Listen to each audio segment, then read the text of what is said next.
Danny here, coming to you from the den. Welcome back to my channel. Today I'm joined by Daniel.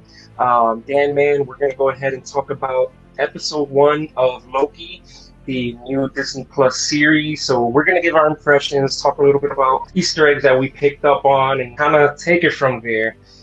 So, D, what were your first impressions of the episode? I really enjoyed it. Loki's such a great character. He's been in the MCU right from the early stages.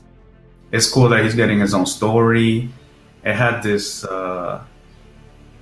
really nice twist to what happened when he disappeared in the Endgame film, and Yeah. so there's a lot of it's just really interesting the dynamic too with is it Agent Morbius Oh, that he's Mobius, talking to? yeah. Mobius. And so it's a really interesting idea behind where he is. That there's like a Mhm. time police Yeah. or an authority to timelines that has him, captive and is processing him for what is it?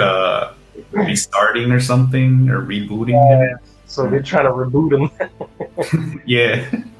And it's very interesting because Mobius is it him. uh, wants to talk to him and kind of is apparently aware of what he can do, and then wants to like continue sort of interrogating him, I guess. And Yeah. what is it that he really wants? And you start to see that towards, I guess, the end, that maybe they might Yeah. be using him for their own purposes or his own whatever they can't handle, I guess, because he Loki does have powers. Yeah. So What you mentioned about it being this character that we've seen from almost the very beginning. And in this one episode, you kind of had to do a recap of that because, they're not just catering to the people who watch the movies, but also anybody who's new watching the show just because they have Disney Plus and they need to have something to watch, right? So this episode was able to recap everything related to Loki to lead up until this point. And on top of that, what was really cool is that they also had to get you to care for Loki in one episode. Because how do you get invested in this character if you don't know who he is, um, and what he's about? at first it starts off with the whole psychological thing, and he starts getting really emotional about why he does what he does, and Yeah, he's watching all this footage of his mother, and then he's watching footage of his father's goodbye and things like that. So he got really yeah, emotional and about how he does bad things, sort of to like to it's a weak way of showing power, hurting others. It's very interesting. Like they show all this personality that they've built up in one episode to get people, everybody behind invested into what's to come, I guess. it's sort of like he's reliving his life, um, watching a highlight reel, which is really funny considering this is Loki, right? Yeah. And Mobius tells him like, "You're not the hero of the story. You're not the main character. You're just Hmm. there for others to become their greater selves," which is true because that's pretty much the case with Thor and the Avengers team as a whole. No, the very beginning of it, when he picked up the Tesseract and disappears, reminded me of Iron Man 1 when Yeah, Tony lands in the desert. And yeah, it was like the same thing with him. Like he just plummeted into like this sand, and it yeah. just reminded me of Iron Man 1. And it was, I mean, and this is the beginning of Loki's story, you know. yeah, And maybe even the beginning of this whole multiverse thing, right? Because yeah, up yeah, until this point, right, it's always been a gag, right? In WandaVision, it wasn't really Pietro Maximoff. It was Ralph Boner. In Spider-Man, Far From Home, they spoke about the multiverse, but that was fake because it was all Mysterio. yeah. Um, so I'm wondering if like Loki's really the indication of like we're now really gonna get into this whole multiverse thing. Because they have been hinting at it throughout these things, like you said, and now that they're actually showing this whole It's like Timeline Police or Authority. I forget what they're called. The There's Time a T. Variance Authority. Yeah, the Yeah, TVA. yeah. And so, now they've established that this exists, which means timelines exist and they're policing it. And Yeah. so what does that mean if somehow if Loki, or within this series, they showcase how maybe alternate universes get interlooped, or something goes haywire, or the MCU itself gets tossed into like all these different versions. Yeah, because they speak about the sacred timeline, right? So obviously the sacred timeline is the one that we've been seeing, where Thanos gets all the Infinity Stones. So Mm-hmm. they're protecting that timeline, and within that timeline, Loki dies. So that's how he becomes a variant. Everything else was meant to happen. The Avengers were meant to travel back in time. Um, it was just that Loki wasn't meant to pick up the stone. So at the beginning, you know how they had that little animated story explaining what the timeline is and what the timekeepers are. And it Yeah. was when Loki was in line, right? And at the beginning, there was a war between realities, right? And you had all these different timelines doing all these crazy different things, but it led to a war. So the timekeepers had to fix that. So it's all these timelines that exist, but they're all doing the exact same thing over and over. When I saw that scene, it reminded me of Secret Wars, right? Because all this can be leading up to that, where Secret Wars, the movie, is based on this new war that's happening between all these different realities. And all that Uh, breaks, it starts going haywire in this movie. And even Doctor Strange, the Multiverse of Madness, and things just start really splitting up. they're definitely planning a bunch of stuff, like Yeah. they have with all the series, and all the films. And this is not going to be any different. It's just looking out for more to come. Out of all the three TV shows, I kind of like this as the best pilot episode. Like, I thought it was solid, man. Like, they Yeah. really introduce you to the character, they introduce you to what's going on, what the point of the story is. They needed Loki to help hunt another Loki from another Mhm. reality, which seems Yeah. that is killing all these time cops so they can take the little reset thing, right? Hmm. So I'm wondering if the idea is okay, like, I like enough of these, I can do like a cosmic level reset, you know? Yeah. Um, so I'm curious to see how that's gonna play out. They didn't even show the Loki at the end. You just see like this dark Yeah, hooded it's like a figure, hooded figure. and so yeah, like I'm wondering how that's gonna pan out in the next episode.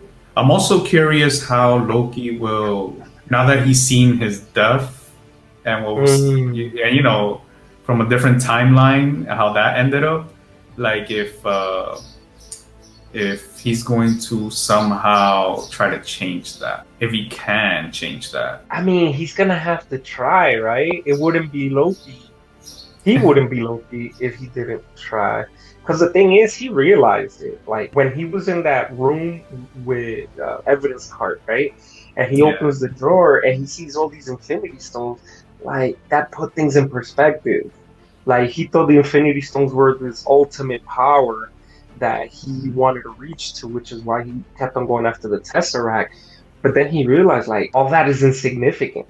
So he's been spending his whole time following this path, this glorious burden, right?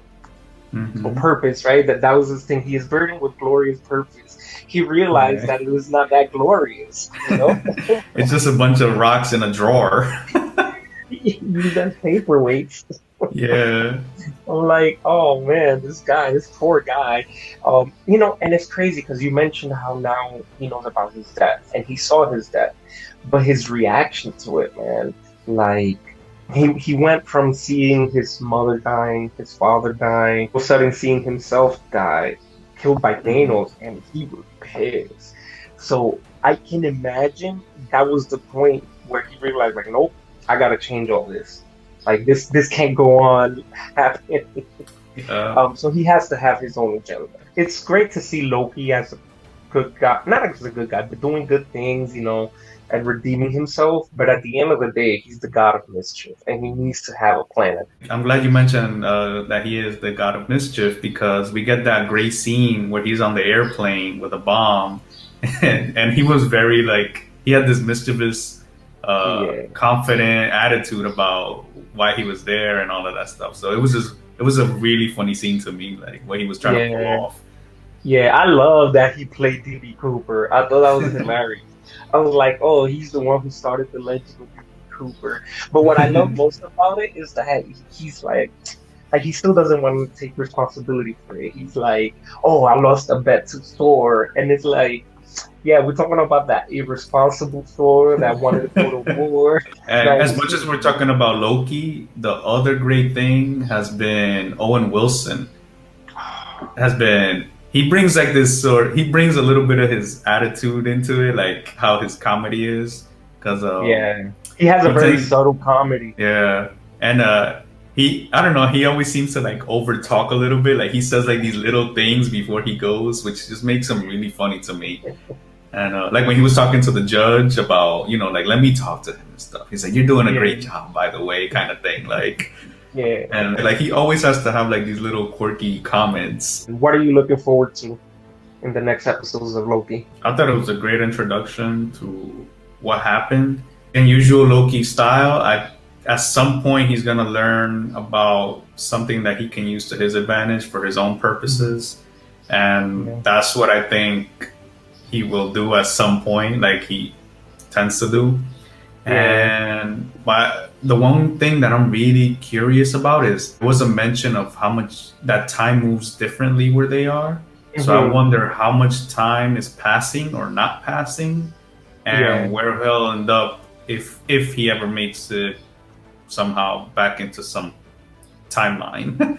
Like yeah, how much, you know, does he end up back to before Infinity War?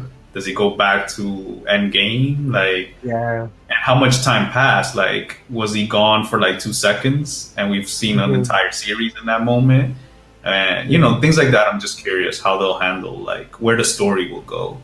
Yeah, and I think those are really good questions, right? Because to me, my prediction, I'm gonna just call my theory is that I think they want him to go back to 2012, but he's gonna end up going to Endgame because Mm, I always thought that scene in Endgame with Loki and the way Hulk came out, and I don't know if it was the way they cut it, but one moment you see Loki, Hulk comes in, interrupts, and then Loki again just comes out of nowhere. So there was a gap of time where you don't know where Loki's at or what he's doing because we're distracted by Hulk and Thanos, before we hmm. see Loki again. So I would like to think that they're going to try to connect it that way somehow. Something's going to happen where Loki's going to find the loophole to be able to survive. It's very interesting. Like, yeah, you mentioned like back to 2012 because the very opening moments of the series were in 2012, and Yeah, yeah. so Exact opening maybe shot too. yeah, the exact opening shot was 2012. So maybe it comes full circle and he goes right back to that moment. But now that he knows what he knows with Infinity Stones, maybe his path changes after that, and he never ends up Yeah. where he does with Thanos and things like Right. that. You know, I mean, you know, just predicting. It was a really good start. Yep, yep. So that's all we got for this video. Let us know what you think. Let us know if you have any questions. Feel free to leave a comment below. But we enjoyed the episode. We're looking forward to the next one. We'll come back and talk about the second episode next week. So thank you again for watching and subscribe to stay up to date with my content. Hit that notifications bell. And until next time, that's a wrap. Thanks again.